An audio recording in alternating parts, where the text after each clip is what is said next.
Good evening, everyone. We will call this meeting to order. Today is Tuesday, August 27th, and the time is 7:06 p.m. Melissa, will you please take roll? Yes. Erin Pellegrini. Here.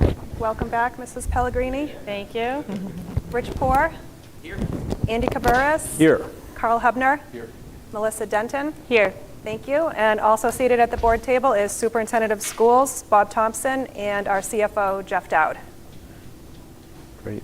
At this point, let's all rise for the Pledge of Allegiance. I pledge allegiance to the flag of the United States of America and to the republic for which it stands, one nation, under God, indivisible, with liberty and justice for all. All right, board members, in your packets, you have 8 sets of meeting minutes to review.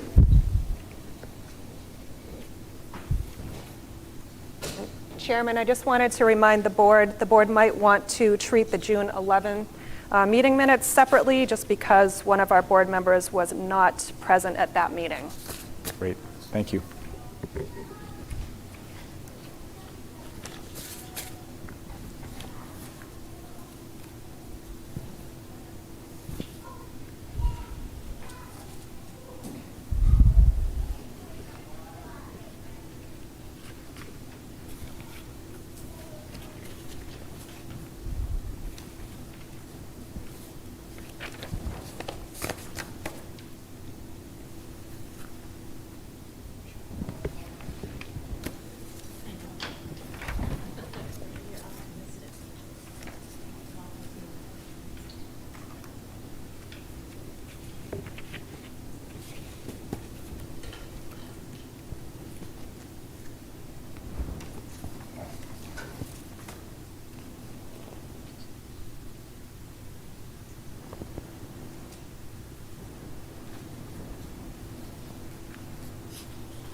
I would like to make a motion to accept the,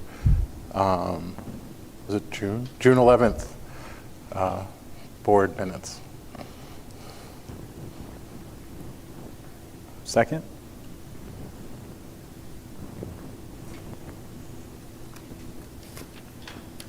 And I will make a motion to accept the meeting minutes from the June 19th special meeting and non-public meeting, the July 2nd special meeting and non-public meeting, and the July 25th special meeting and non-public meeting.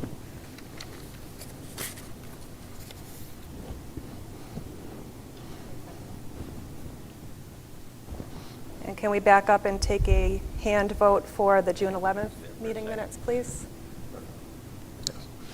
All those approved? And then abstain. Any abstentions? Okay, thank you. There we go. Motion passes. All right.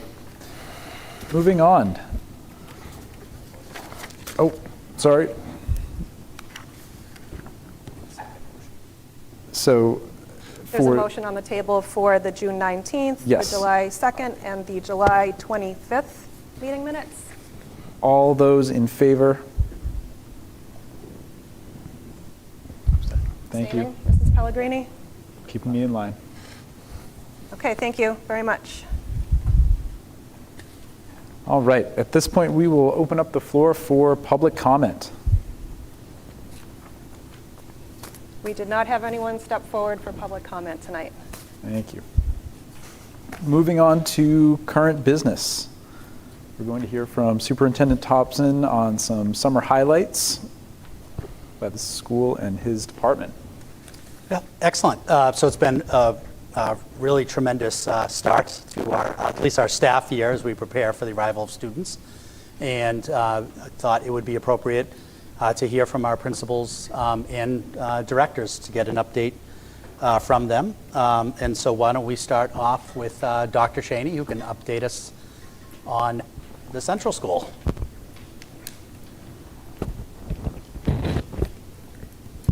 All right. Hi, everybody. To echo what Superintendent Thompson said, as we have had a wonderful start to the school year, we are eager to welcome our students back tomorrow. A quick enrollment update for you. We're currently at about 475 students. And that is split between preschool through grade 4. We are approaching policy in grade 2 with a couple of classes at 20 and a couple of classes at 19. The rest of our grade levels have a little bit of wiggle room still to them. I want to start out tonight by making sure that I say thank you to the folks that keep our school running all summer long. It is busy over there even without the students, and our secretaries are working to make sure budget items are purchased, that students are enrolled, that files are ready to go for the following year. Our facilities crew is busy. This year they had an unprecedented number of room moves at our school due to the construction project. And between that and summer programming, they were waiting and then moving and then moving and then waiting. So it was a very busy summer, but our school looks beautiful and ready to open tomorrow. Another big thank you to our extended school year team. We were able to provide services to many students on IEPs to continue their learning and their support for the summer.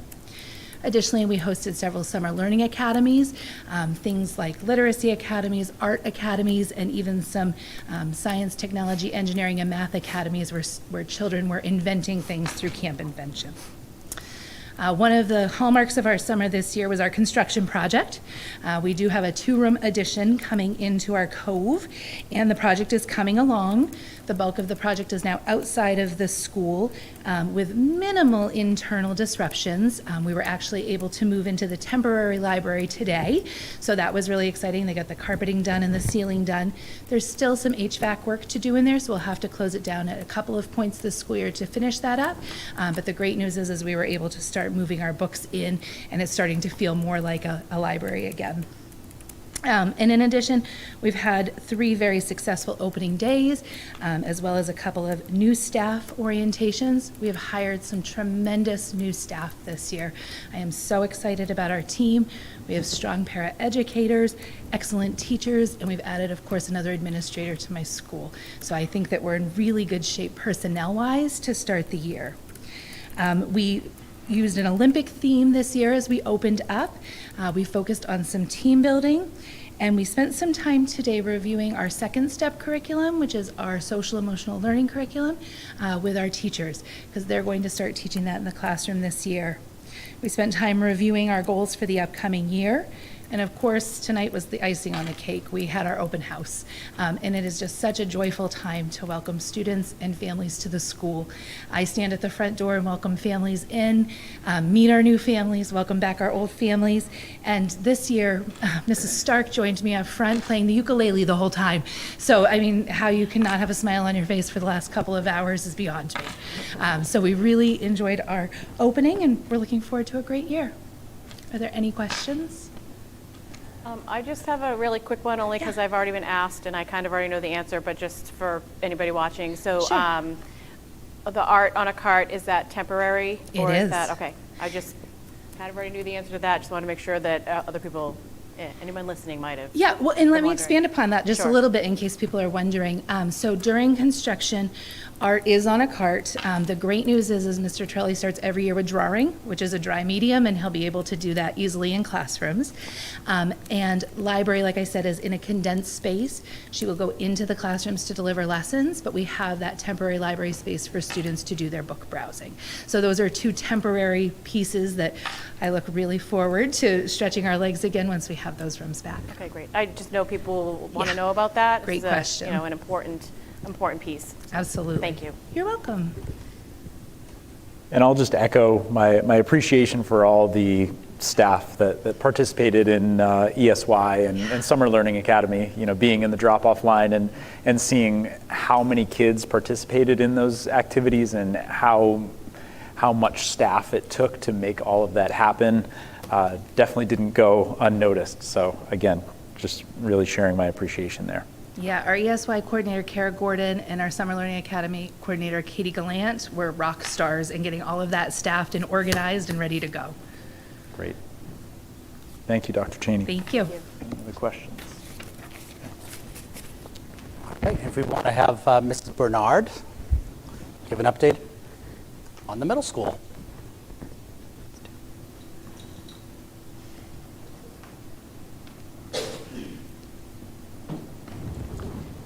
Gotta bring that down a little bit.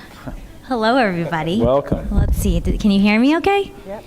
Oh, okay. I'll just hold it. So, anyhow, I just finished out my 13th day at school, and I've been taking time to build relationships with staff and family, and even got a chance to meet some students and some families. We've had some family meetings, so it's been a really great start for me as I've begun on board, taking some time to gather some feedback about our community and what support is needed from me and areas for growth, and just taking in and absorbing how awesome our school district is.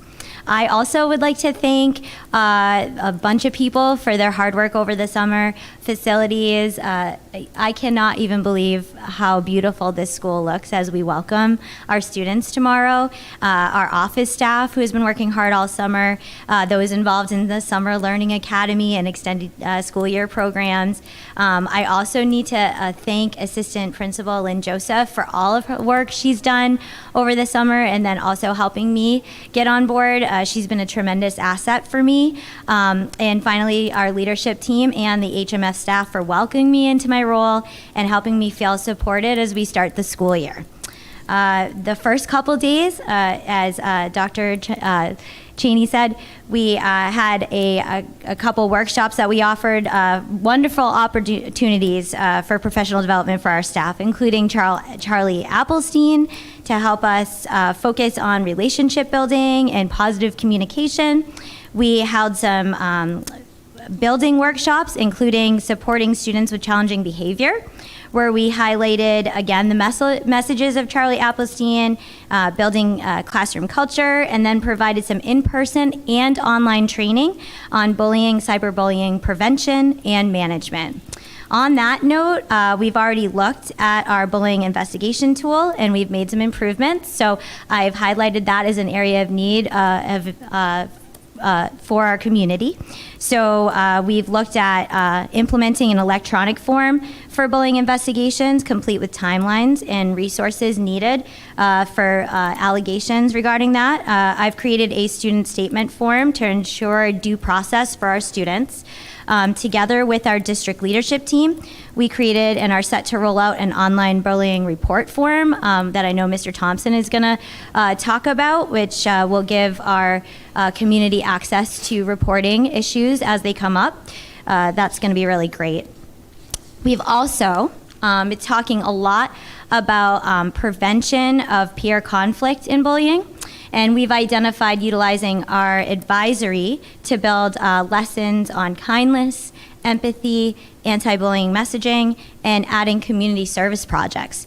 So one I'm really excited to talk to you all about is the Crayon Initiative. So I want to thank Jen Howard for bringing this to our school. But we're going to be opening up our community service projects with this, where we're going to be collecting used crayons, pieces of crayons, from our community, and then those are going to be donated to a company that will melt them down and create new crayons that will be donated to children's hospitals in Boston.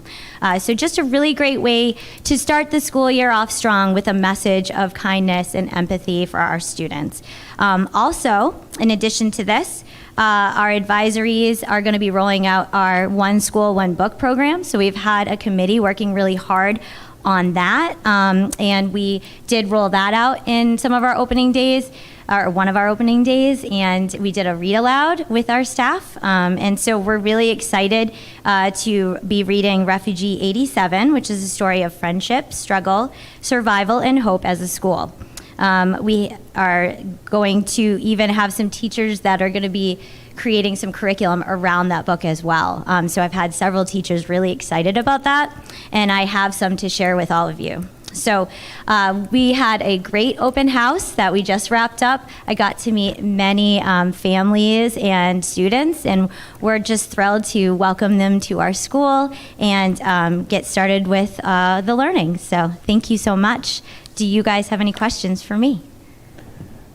Could you speak more about the student statement that you rolled out? Sure, yeah. So in sort of reviewing some of our processes and looking at areas where we could enhance getting information, gathering evidence. I identified that we really didn't have a place where the student's voice was heard. And it's really important to give a student due process in any situation where, we have conflicts or incidents in classrooms or anything like that. So I just created the statement. It could just be even if a student comes down and wants to talk to us about a peer conflict, they can write their side of the story. If a student is removed from a class, they're going to tell us why or give us their side of the story. I also shared that with school counseling. So if a student comes down with a safety concern about another student, they can also write a statement there. So, just creating opportunities for our students to have their voices heard. Have we considered anonymous reporting in some form, just to kind of take away the tattletale implications, or for lack of a better term, of, if you see something, say something? Yeah, that is actually going to be one of the messages that I'm going to share with our students as they come in tomorrow. And those are some of the conversations I've already had with some students as they've come in, that's really important. On the student statement, the very top of the page says that this is confidential, will not be shared with anybody, and is for us in our gathering information and to support them. So it says it right at the top of the Perfect. statement as well. Great. I just want to comment on that. First of all, welcome. We're Thank you. excited to have you here, and I am very happy to hear that you have already started with this, because I think this is something that our students really, really lacked, and I think they really, really need it, and it's going to make a big difference. So Thank you. I appreciate that. Thank you so much. Any other questions for Ms. Bernard? Okay. All Thank you so right. much. Thank you so much. And let me give you some books.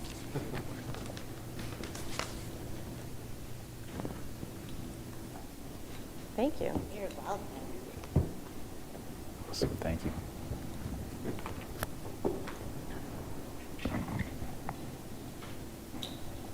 And if we want to move on to Mrs. Tomaselli, who can give us an update from curriculum, instruction, and assessment.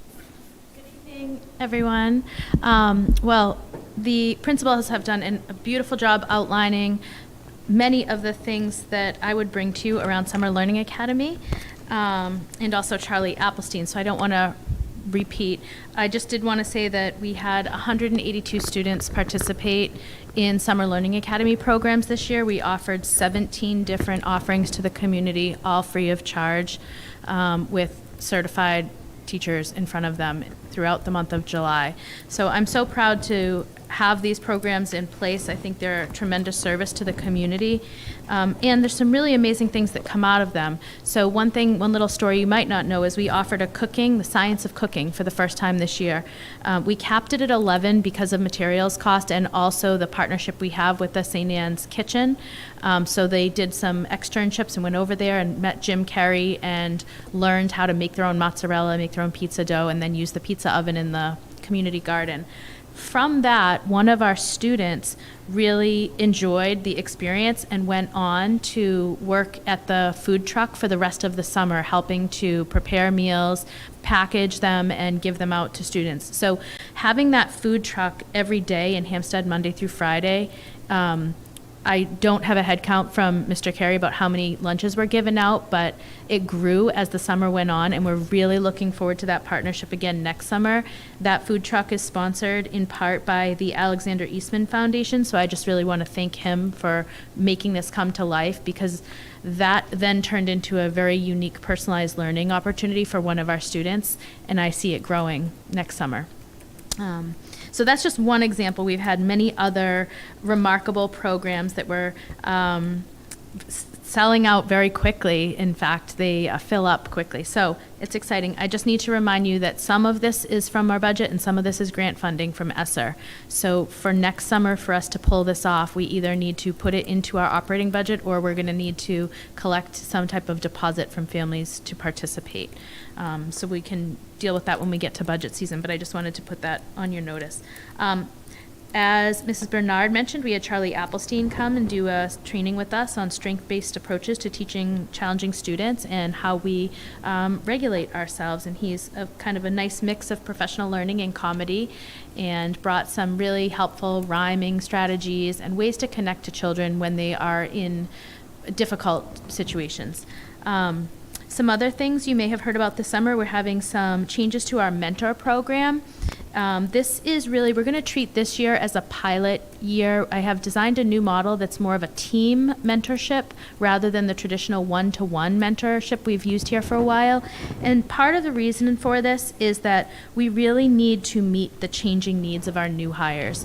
We are seeing people come to our industry from fewer and fewer are coming to us from teaching preparation schools. They're coming on site-based licenses. Maybe they have a bachelor's degree in something else and they want to try teaching, or they're doing conversion programs. Maybe they've been a para for a while and they want to go back to school and get their teaching credentials. So we need to have a kind of more holistic mentoring effort, and we also want to bring our paraprofessionals into the fold with this. Increasingly, paraprofessionals are responsible for all kinds of instructional support, and we want them trained as best possible. So this new program is going to afford monthly meetings that weave in professional learning, and it will also have opportunities for every single new hire to participate in instructional rounds so that we have the coverage we need in classrooms, so they have to go see our master teachers teach. That is some of the best professional job-embedded PD we could ever offer, is right in the teacher next door. But we have got to get the coverage in place and the discussion forum. So we're going to utilize instructional rounds to make that happen. But as I said, we're going to be getting feedback from both mentees, mentors, other colleagues throughout the year to really craft a system that works well for everyone. Some other highlights, we did have some summer curriculum hours available for teachers this summer in all 3 tiers of instruction, so math, science, ventures, and middle school UAs, as well as more targeted interventions and personalized learning during WIN groups. Some people put proposals together for that. And then we also had a handful of teams look at our MTSS-A and MTSS-B kind of offerings. So those proposals have been coming in. They were due last Friday, and I made some extensions for teachers who've been very busy this summer. But I'm excited to really share some of those curriculum outcomes with you too. But I think the biggest highlight, and I won't take any more time, is that we have 2 new, and 3 really, with you counting Charles, 2 new extraordinary administrators on board this summer. To enter June having 2 administrative positions vacant is a little scary. And I feel very, very confident, as you heard earlier tonight. I think our teams came together and got the interviews done, got the reference checks done, scheduled all the community forums, and we have 2 extraordinary new individuals on our team. So I'm very proud of that. Any questions for Nicole? Yeah, you don't have to look that easily. Hi, sorry. No, I think it's on. is it on now? Not a question, just obviously, I personally want to make sure that we see these summer offerings expand with, limited impact on families in terms of cost. So as we approach budget season, I just definitely want to keep that at the top of our list, because the ESSER funding going away is definitely a real issue. So Yes, it is. the more information we have in terms of cost would be really helpful. Okay. Are we aware of other grants that exist to apply for to potentially fund this? I am so hoping that other opportunities, we were able to get a building learning grant last spring.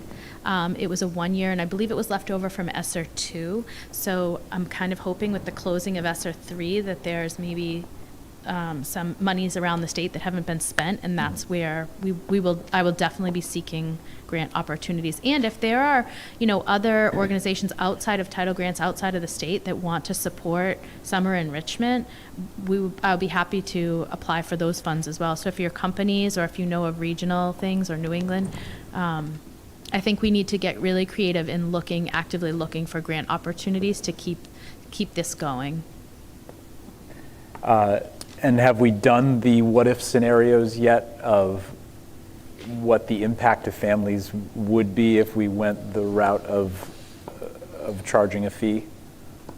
No. No, okay. To be honest, no. I do know how much it costs us to run what we are currently running in terms of salaries, materials, supplies, but I have not broken it down to a per student tally yet. If you could send that to the board, Yep. that would be super helpful, just to give us kind of that overall picture of what the cost is. Okay. And I do want to reiterate that Katie Gallant stepped into this role this summer as coordinator and did a beautiful job making sure that everything went smoothly. And it's challenging, especially with construction and the number of drop-offs. As you could see, there's quite a lot going on in the summer. Great. Any other questions? Okay, thank you. Turn it over to Director of Student Services, Melissa McDonald.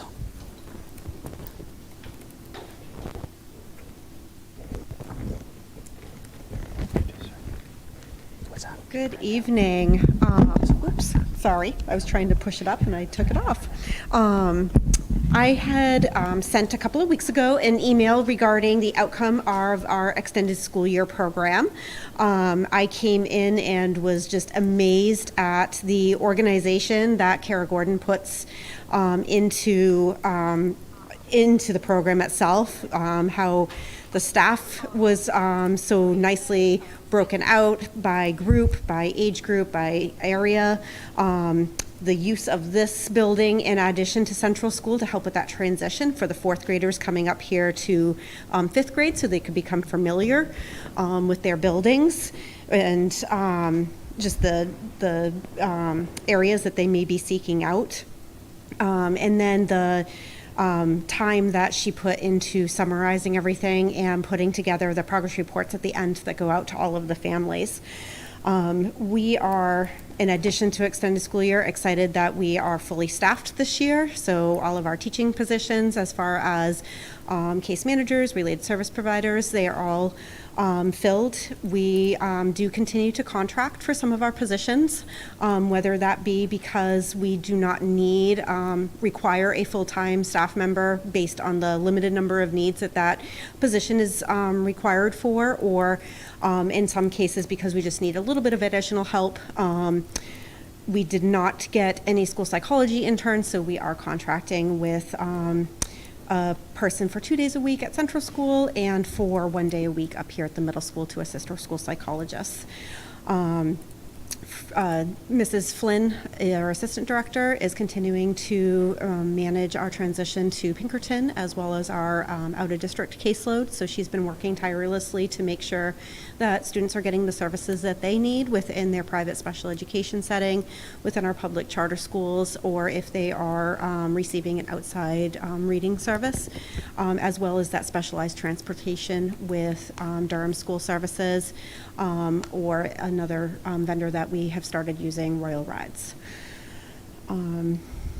We are looking to close out our 22-23 IDEA grant, so we are spending down on those funds. That closes as of September 30th, so we do have a little bit left, and we are making sure that those materials get ordered.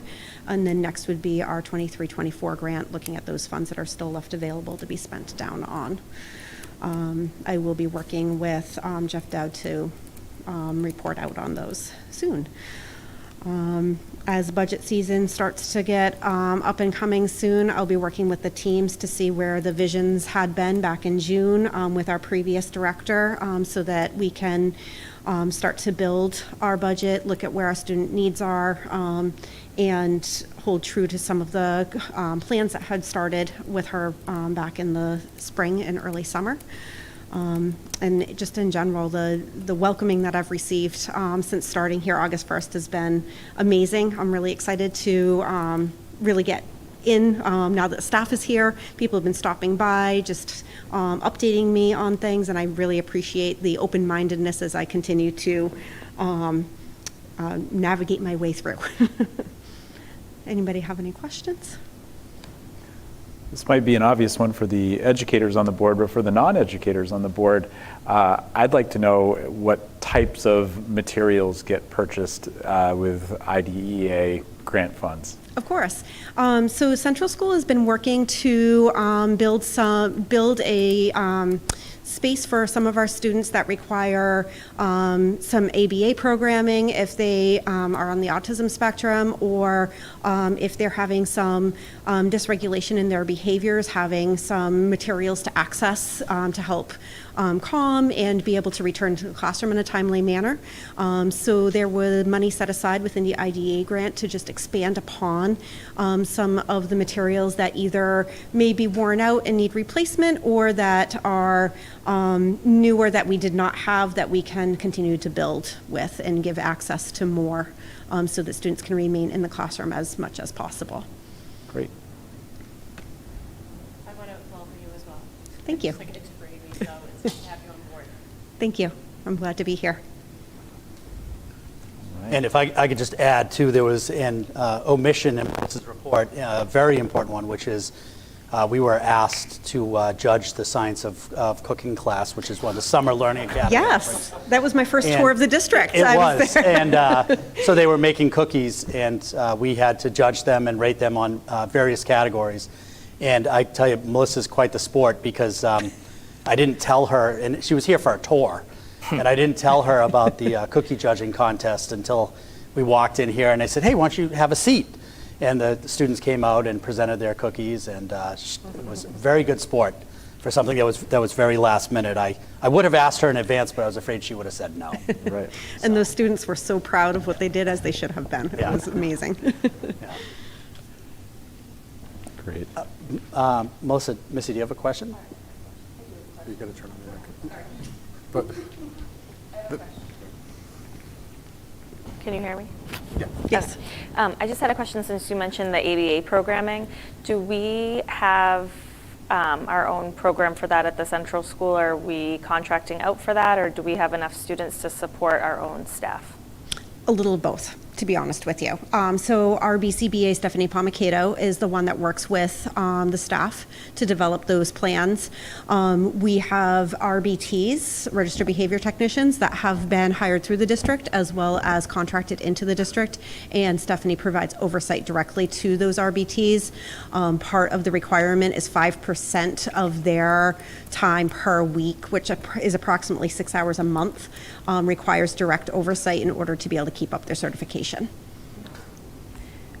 With more space, would we be able to support a bigger program and our own full-time staff? That is the vision of the district, so we are working towards that. So that is hopefully coming in the future. so I just want to volunteer for next time with the cookie judging contest. I don't know, it's a pretty Great job. pretty Great select job. group, Seriously, thank you. Dr. Hubner, but I'll keep that in mind. All right.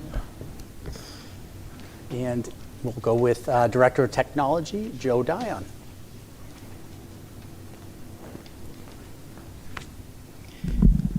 Good evening. I have some technology updates. On July 10th, our team went to Concord to the Primex facility, and that is provided by our insurance. And we met with the Adam Group and other districts to go over the current trends in cybersecurity, to get updated on what's going on, what to look out for, and just have overall discussions as well as training. And that was really great. We also processed over 187 new Chromebooks that we got into the district. What we do is we provide those devices to first grade and fifth grade. So when they start at the Central School after kindergarten, they will have a device for them that they will hold on through their journey of Central School. And then when they start middle school, they'll get another new device. The idea there is that every 4 years, they'll have a brand new working device that will keep up with the current technology, and also for the state testing. part of the process there is to unbox those, inventory those, provision those, and get them enrolled in our Hampstead school district environment. We also updated our back-end infrastructure, which I talked to you about in the later in the year, last year. And we were able to do everything in a single day, which was, I have to give it to my crew. It was very commendable.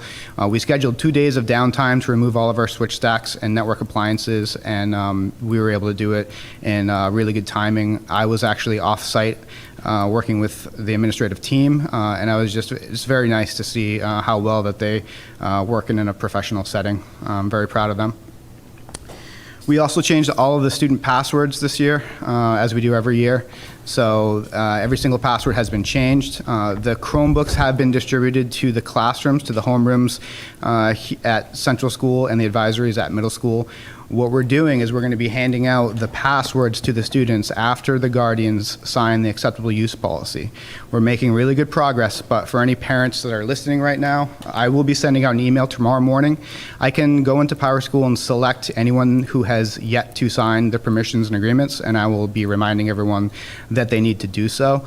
We really need to get those signed so we can hand out all the Chromebooks so the kids can start rolling into their environments with the rosters and the applications that we provide through Clever. And my staff was here at Open House today to help out with anyone that had technology issues. If you are having any kind of technology issues signing into PowerSchool and or the enrollment system, contact us. We will provide a device for you to get it done and meet with you. It's once you sit down with us, we can get it working very quickly. Sometimes there is some issues going on in the back end, so we can definitely get that working, but we're looking really good. Do you guys have any questions for me? Thank you. Thanks, Joe. And last but certainly not least, Director of Facilities, Jeff Mackey.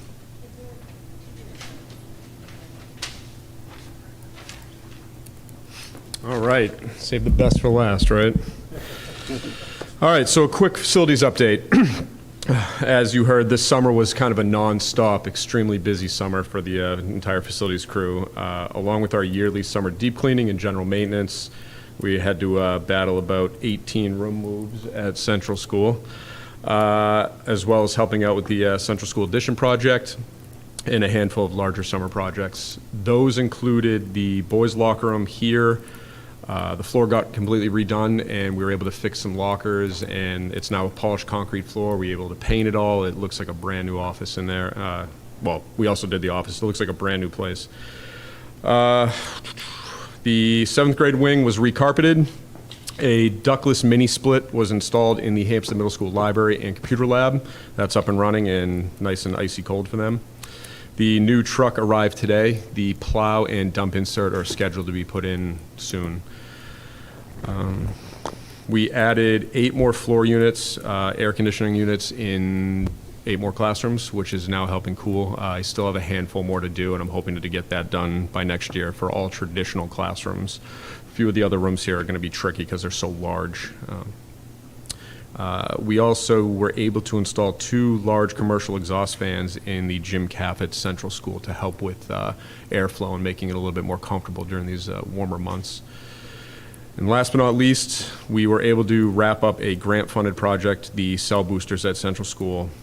These, now we have great service throughout the entire building, and if any of you have ever been in there, you would get no service through most of the building, so that is a huge plus. And last but not least, I'll cap it off with a little bit of bad news. We unfortunately lost our lawnmower this summer. The hydraulic pump and motor had finally died in it, and it is a massive fix, and I do not feel it would be the right move to sink any more money into that tired, very tired old machine. We were fortunate enough to get a temporary free loaner from a local landscape company, so we do have it. It is a bit undersized, so we have been struggling a little bit with it, but we do have it. Grateful nonetheless. We are working away. I'm working with Mr. Dowd and Mr. Thompson to try and find a way for us to buy a new mower for this fall season, because I don't see this mower being able to keep up with the sporting seasons ahead. And last but not least, I do want to give a shout out in no particular order to my entire crew: Larry Guay, Jamie Malby, Trenton Brickett, John Hobbs, Manny Vasquez, Bob Riccio, Santos Diaz, Marie Berry, Danny Brickett, Paul Ott, Albie Dubois, and Marie Nicolosi, we would be absolutely nowhere if we didn't have this entire crew. They are the reason why we were able to walk in here and have an incredibly clean and fully maintained building, both buildings. You know, I have a crew that, you know, I have custodians willing to paint. I had custodians helping me remove lockers off walls, and these things were not light. We had about 5 of us lugging them and rolling them out. I have maintenance guys who are willing to do anything and anything. I have a groundskeeper who's willing to do plumbing. You know, he is a master plumber and gas fitter, but he will do plumbing, he will do roofing fixes. This entire crew is amazing, and I just want to cap it off that because you've probably never heard most of their names at all, and I feel like they needed a shout out. So, any questions? I just want to say the dance that you guys did at the Central School, you and Terrell and everybody, like the entire staff, to make everything happen this summer, watching it was amazing, and the amount of planning and headaches that you guys went through, but pulled it off, especially the timetable to get everything done is super hard. So that was awesome, so thank you for doing that. Absolutely. But I also do have a 72-inch Husqvarna if you guys want to borrow it. That would be nice, yeah, I'm right? not kidding. It's, yeah, so, all right. Anytime. Great. Okay. Thank you all for all your work this summer. I definitely appreciate the updates. Moving on here to the HCS renovation update with Mr. Dowd. Yes, thank you, Mr. Burris. Before we begin on that, I would like to point out that you're absolutely correct to ask about IDEA funding. Last year, we received a little over $300,000 in IDEA funding, so your question was well placed. I would like to second as well what Mr. Mackey had said. Our crews have been very, very busy all summer trying to make all of the moves and changes work over there. I'm going to go into that in just a second. I'd like to give a big shout out to Thompson Landscaping for the use of a temporary loaner mower to get us through, so thank you very much. So our renovation project at HCS is for 2 new classrooms, and it impacts 2 of the existing classrooms in the 40s wing. Work has not been as fast as I would like it to be. We had a couple problems, the major one being that we had foundation or subsurface issues where we had it's a very small addition. We had ledge on one side and poor fill on the other. And so we had to have it re-engineered and have a lot of that excavated and all that. Project is now well underway. Walls are up. Concrete floor, even on the 2nd floor, decking is in, the floor has been poured, and there's been a lot of progress as of late. Overall, from a project perspective, we have occupancy of one of the rooms in the 40s wing, which we had anticipated for the library already, so it's not quite complete, but it's good enough for us to be able to begin utilizing. I don't think we're going to be fully utilizing that for another week or 2 anyway. And so we're right on schedule there, and I believe that we're still on schedule, at least according to our contractor, for mid-October, probably early November wrap up on the project. So that's where we're at. We have 1 room in the 40s wing that's currently not usable, which we had anticipated all along and have made accommodation for. So we're in good shape.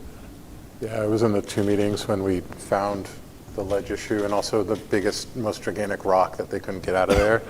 And the creativity and the way that people problem solved it, I thought was awesome. And then by the time we came back for the next meeting, they already had a plan to make up for it. So it was really well done. Yep. Just took time. So, and a special thank you to all of our teachers who were impacted around that area. Ms. Carberry in particular on the 2nd floor, she has had an adjoining door cut into her room or will be placed. So there's been some disruption in her work and in her room, and she's been very patient, and we will continue to have a little bit of noise. Some days louder than others.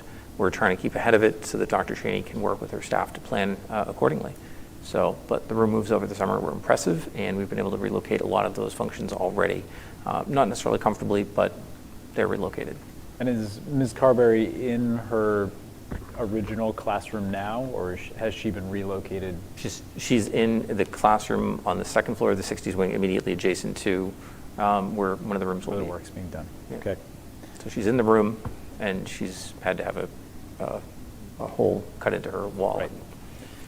Yeah. Okay. Thanks for that update.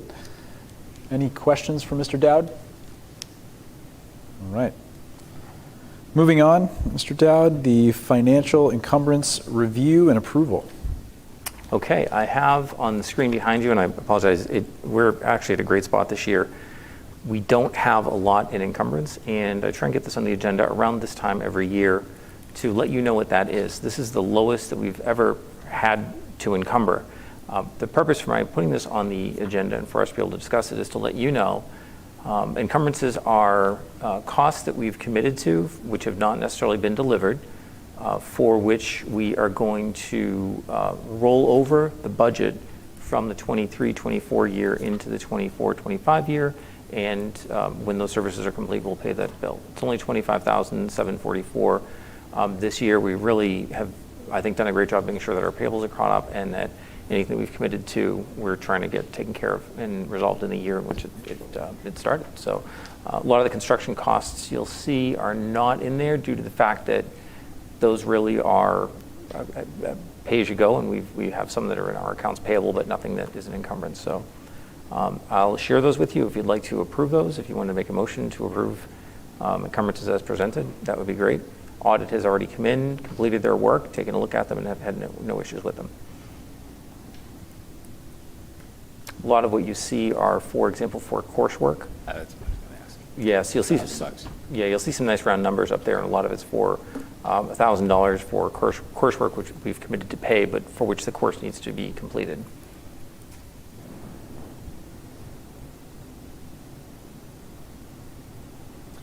Any questions? No questions? No. He answered my question.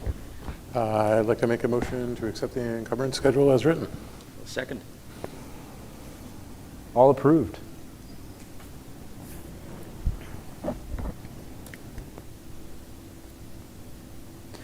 All right. Mr. Dowd again, moving on to the 23-24 end-of-year finances. Very good, yes. So I have a brief schedule. We, as the board, I believe we've discussed how our year end turned out for 23-24, and we'll have an exhibit up on the board here. There it is, up on the screen. So our 23-24 surplus, and I'll talk about what surplus is, breaks down, as you can see. So I've incorporated the $25,000 that you've already accepted as encumbrances, so that's not part of the surplus. So our gross surplus is $1,550,369. You voted in June, I believe, to retain $200,000 as fund balance retained. We had another $1 million voted to be directed to the capital reserve contribution, which will be made this year. That leaves us with a return to our taxpayers of $350,369, subject to DOE and DRA approval. There it is. We will have the DOE 25 form. I'll have it completed in the next couple days, so I'll be sending notice out to you and looking to circulate that electronically, and you can look at it and review it, and I'll get that submitted to the DOE for their review. Great. Any questions on end-of-year finances? Okay. Moving on to budget transfers. I have a very small budget transfer, which Mr. Mackey set up for me earlier, and I believe Mr. Dion will put up on the screen here momentarily. Our project for the cell boosters at the central school was not fully paid for by a state grant. That state grant was under what's called the SAFE Act, and under that most recent round, we had $100,000 paid for to increase our camera coverage and update our camera situation at HCS, as well as to install cell phone boosters. The cell phone booster portion of the grant did not cover the entire thing. We have a balance of $17,300, which we can cover out of this year's budget, which I'm requesting, and Mr. Mackey has found from other professional services to be placed into the new equipment account. So that is the budget request that I'm requesting, which is $17,300. So I'll make a motion to accept the budget transfer. Second. Any questions? All approved? Thank you. All right. Thank you, Mr. Dowd. Moving on to union contracts. So this year we are renegotiating contracts with HEA our teachers union, and HESPA, which is our custodial and support staff union, and we have identified representatives from the board to go into negotiations that will get underway this fall. So at this point, Aaron and Rich will take the HESPA group, and Carl and myself will take HEA. So just updating the public on that we will be going into negotiations later this fall. Okay, moving on to our 2024-2025 school board goals.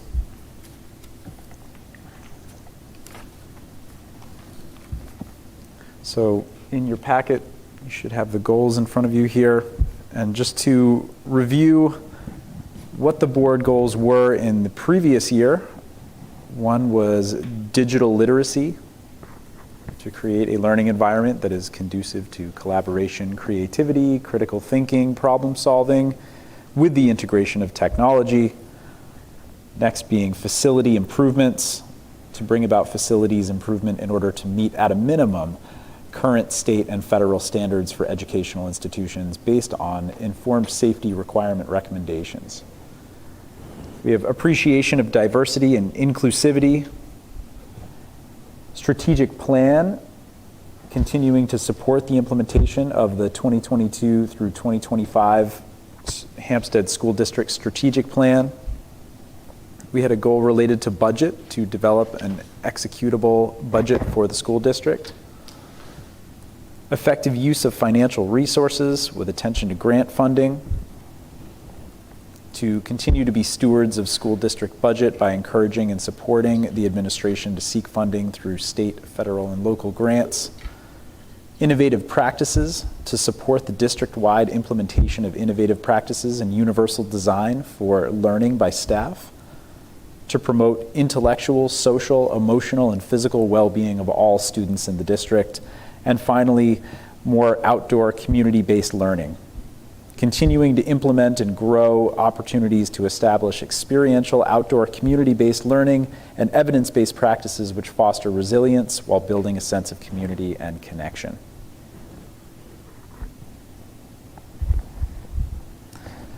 So in our upcoming meetings, we'll discuss potentially adding new goals and developing those and presenting those to the public, but just putting those out there. Moving on to the summer hiring approval. Superintendent Thompson. Great, thank you. So as the board is aware, at a previous regular meeting, the board authorized Dr. Hubner to be able to approve nominations of summer hirings and resignations as well. And that was done because the board does not hold regular meetings over the summer. The board did have a couple of special meetings where they approved nominations of 3 school district administrators. But I bring forward to you the list of summer hirings that and resignations that Dr. Hubner approved. And the purpose of doing that is so that the board can ratify Dr. Hubner's decisions. So I'm going to start with resignations. A professional staff resignation of Lisa Kennedy as the HMS STEAM teacher. And I have nominations for professional staff. Sharon Alicio as the HCS elementary classroom teacher. Danny Jacques as the HCS elementary classroom teacher. And Brett Bronscombe as the HMS music teacher. So I give that to the board for their consideration for ratification. I'll also entertain any questions that the board may have in regards to any of those actions. Board members, any questions on the personnel report for the summer? Yeah, so I was going to talk a little bit about that under personnel report, but we can talk now. So the answer is almost. And so we had 2 very qualified candidates come forward. We did make a determination, and That person will begin tomorrow as a long-term sub. We are still waiting on certification from the Department of Education, which prevents me from bringing it forward to the board as a nomination. We anticipate this individual receiving their certification really any day right now. It's a very busy time at the Department of Ed for new certifications. So they will start they'll start tomorrow as a long-term sub, and then we'll get the name to the board for nomination, hopefully for the next board meeting. And I'm very excited. This is an individual who has completed student teaching and a education degree, and is really has a lot of excellent ideas about where to take STEAM, because this is a new position and it offers someone the opportunity to really get their fingerprints on the design. I'll just say I'm grateful and relieved to have the HMS music teacher position filled, so that's great to see here. Any other questions for Superintendent Thompson? So at this point, I'll make a motion to ratify the 2024 summer personnel report. Second. Any questions? All approved? Thank you.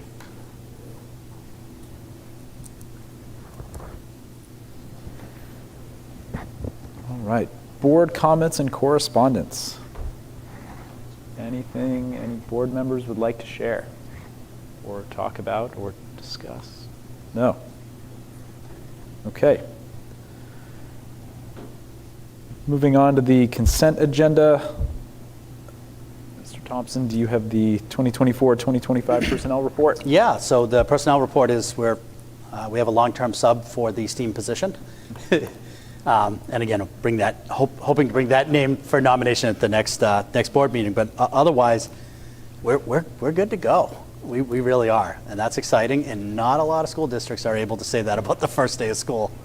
So, Very, very relieved to be in that spot staffing-wise. So, kudos to Carl for going through the process over the summer, along with Mr. Thompson. See, when we get amazing candidates and have excellent administration that help us vet and get us to the place we need to be.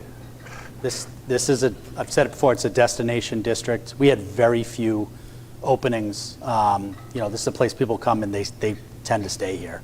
So it makes it easy. And obviously I want to recognize not only the work of our hiring teams, but also of Melissa Post. It's like magic. The STEAM teaching position is one, there's a lot of vetting that goes on with candidates before we hire them. And the turnaround on the STEAM position, which was very well vetted, was probably a record in terms of the ability to turn that over and get a teacher in the classroom day one, because that's what's best for kids. I'd also like to highlight, all the committees that participated in the interview process throughout the summer. Having community members, having teachers and staff join those committees. It was a good amount of effort, but it was highly valuable. And so I just want to shout out or thank you all for participating in that, because it was as thorough of an interview process as we could possibly make it to find the best candidates we possibly could. All right, moving on to our superintendent's report. Okay, so the time right now, it is 8:05. Flying. Exactly 12 hours from now, at 8:05 in the morning, we will start the 2024-2025 school year. So great job, Andy, with planning that. We'll be home before that, and right? we are, yeah, and we'll be home at a reasonable time. We are ready, and if you had talked to members of our team on July 1, we had a little bit of a nail biter. We were able to fill administrative positions not only quickly, but with quality. And, it's exciting and, at times, nervous when you bring a new team in, but the new ideas, the new perspectives, the new energy, we had our administrative retreat and you just see, this is a new team, and we are going to go on to do some really great things this year. So I appreciate, it's all been said, right? Like, we had a great Summer Learning Academy. The building looks amazing. Our year-round staff are tremendous. Our administrators, you know, they were busy this summer. We were all very busy this summer, but we are ready to go. And on Friday, we welcomed back our staff for our district opener. We had our entire staff, and that includes all of our bus drivers. That includes the substitute teachers that were able to make it, support staff, professional staff, administrators. Andy and Erin were both there representing the board. And, you know, we, you know, played off of the Olympic theme. And it really was, it was fun. It was lighthearted. It was a great way to start the beginning of the year. You know, we sort of focused on the message, and we've heard that from Charlie Applestein, who's working with the district, and he wrote the book, No Such Thing as a Bad Kid. You know, our focus is on relationships. In the Hampstead schools, we're actually really good at relationships, but you know, there's always room for improvement, and there's always room to take it to the next level. So the message this year is, you know, focusing on relationships first, and then also refining our craft around the things that we say that we do, right? We have our core values, making sure that we embody them and we live them every day. I don't know that there's a new shiny initiative out there, a thing that we should be doing. We really need to focus on the things that we say we do and the things that we do well. To that end, this summer there's been actually quite a bit of work that's been done. And I just wanted to share one small piece of that. So I don't, Mr. Dine, can we put up? So we created some resources, and this is still like a work in progress, as all things are. So if you go to the Hampstead School District website under Parent Resources, we created a web page that has that's dedicated to supporting students who may have been subjected to bullying and harassment. Now, all of this, the policy and the reporting have always been there, but they've been in places where they're not easy to find. So now they're front and center.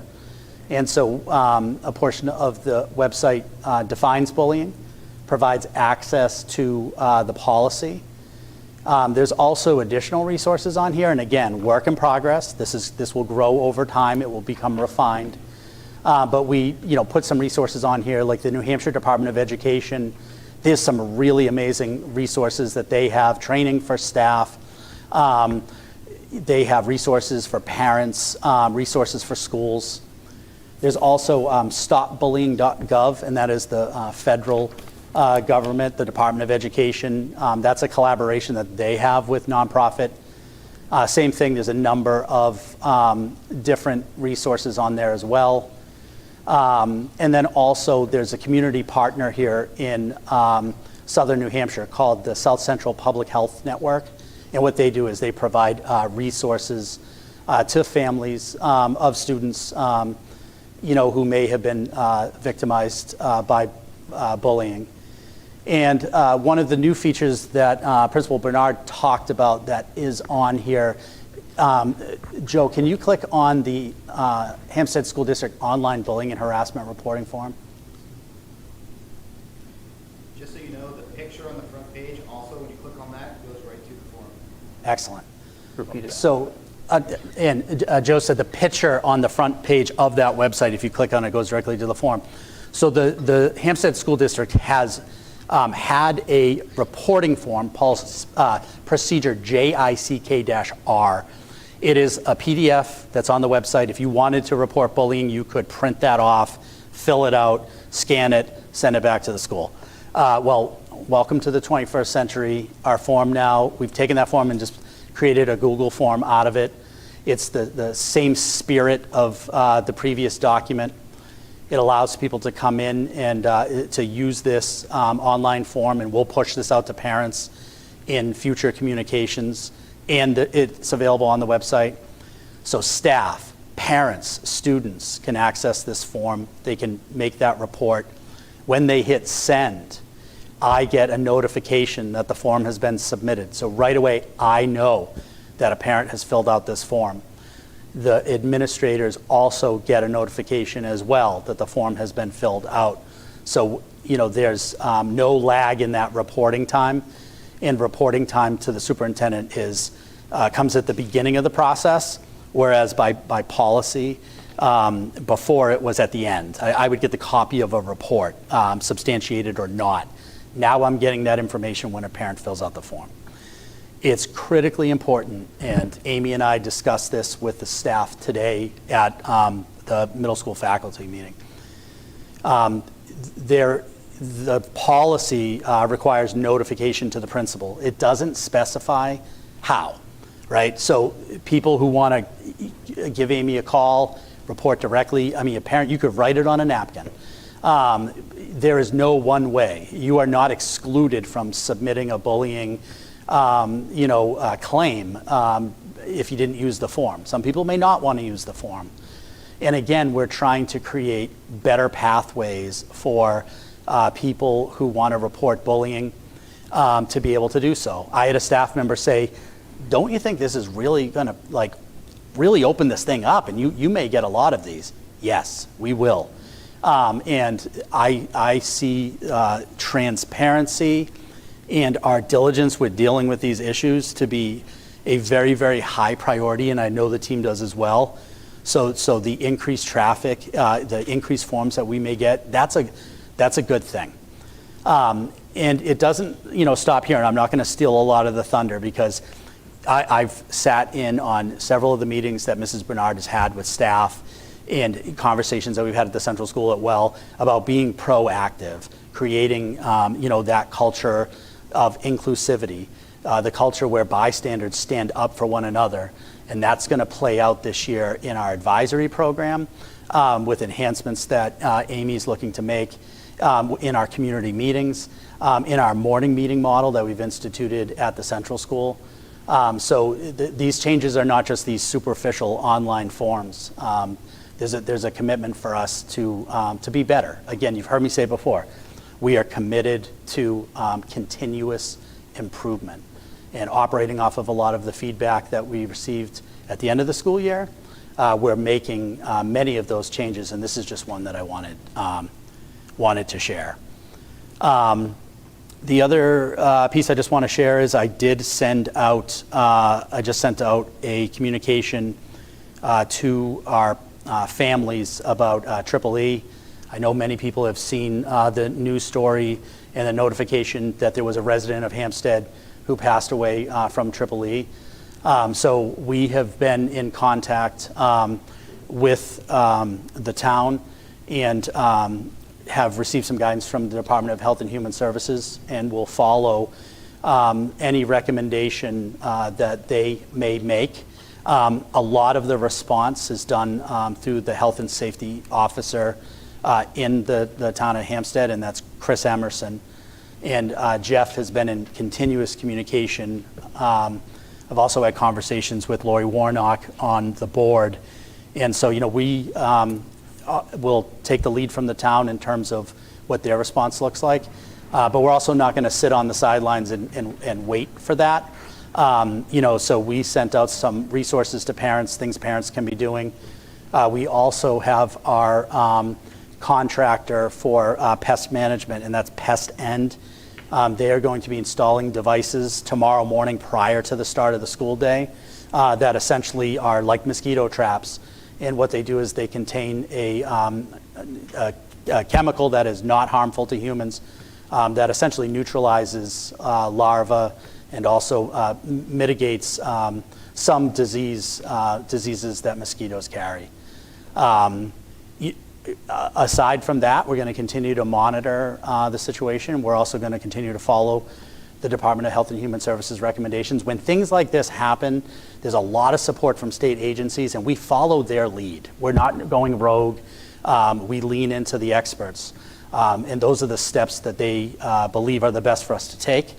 So with that said, all other pieces are business as usual. We're going to conduct the day like we would otherwise.